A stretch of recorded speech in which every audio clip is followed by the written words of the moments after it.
Okay, now for more insight into what goes into big brand changes and the role that politics can now play, we're joined by Scott Baradell. He is the CEO of Idea Grove. It's a public relations, marketing, and brand agency. Also, he's the author of Trust Signals, Brand Building in a Post-Truth World. Scott, welcome to the program. Thanks for having me. Okay, I want to start with Cracker Barrel. Is this more a new Coke misstep or a Bud Light miscue? Well, I think they changed things back in hopes that it wouldn't become a Bud Light miscue. Of course, in the case of New Coke, Coke turned that into a positive by New Coke was meant to taste more like Pepsi when Pepsi was catching up. They went back to Coke Classic, and they've been creating distance between them and Pepsi ever since. So these kind of things can go either way. Okay. Well, it didn't take Cracker Barrel long to cave in. It's a decision to go back to the old logo. Is it smart or is it too hasty? And, its business was suffering. Can they win customers? I can't imagine that change in logo would make people say, oh, you know what? I'm going to pop in this roadside Cracker Barrel right now. Yeah, I think that the reality is that Cracker Barrel sales had been sluggish for a while, and they knew they needed to change. Nostalgia is great. Nostalgia is what their brand is all about. Right. But nostalgia has an expiration date. Otherwise, we'd still be pining for, powdered wigs. These are things that meant something to an earlier generation. Things like Cracker Barrels and rocking chairs. If you're going to appeal to younger people who were not coming to Cracker Barrel, you have to make changes. So what they were doing was perfectly reasonable, but I think they did it in a way that it alienated their current customers a little too much. Yeah, that's a good, I think, way to look at it. And look, walking into that place, it always, to me, reminded me like maybe my grandmother's attic blew up because it was just full of all kinds of things. And a producer of ours went to Cracker Barrel just this past weekend, and the menus already have the new logo. So let's talk about this rollback. What's it going to cost the company? What was the overall goal? And it seems unlikely, as we just talked about, that this new logo is going to drive more customers. The chain had a pretty loyal fan base. Did they turn that base off? That's always the concern. Well, yeah, I mean, their base was aging. That was the problem. And so they were trying to solve that.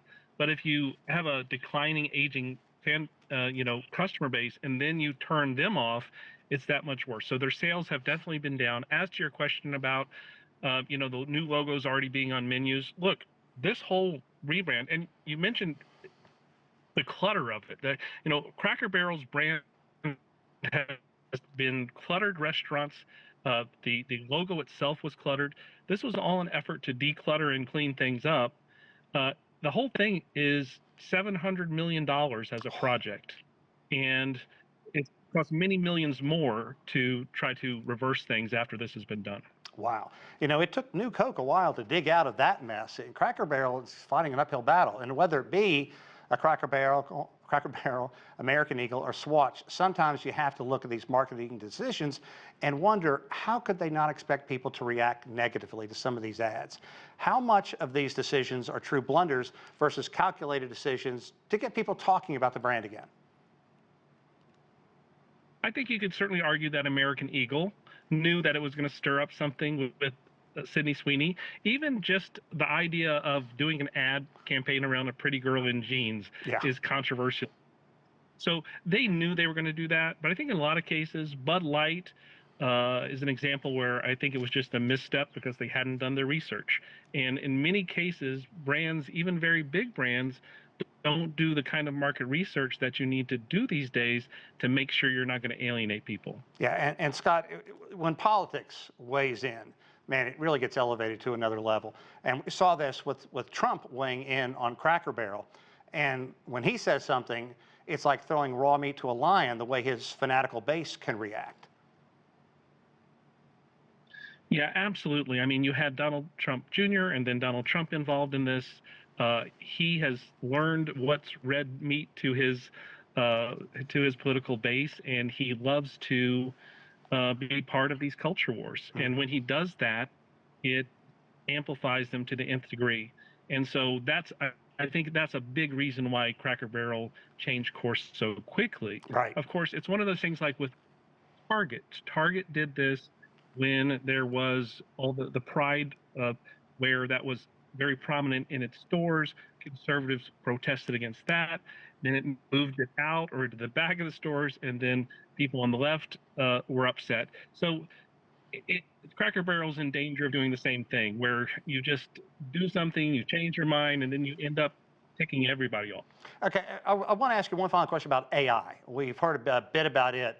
What do you think the future for AI and ads is going to be, and do you expect blowback there?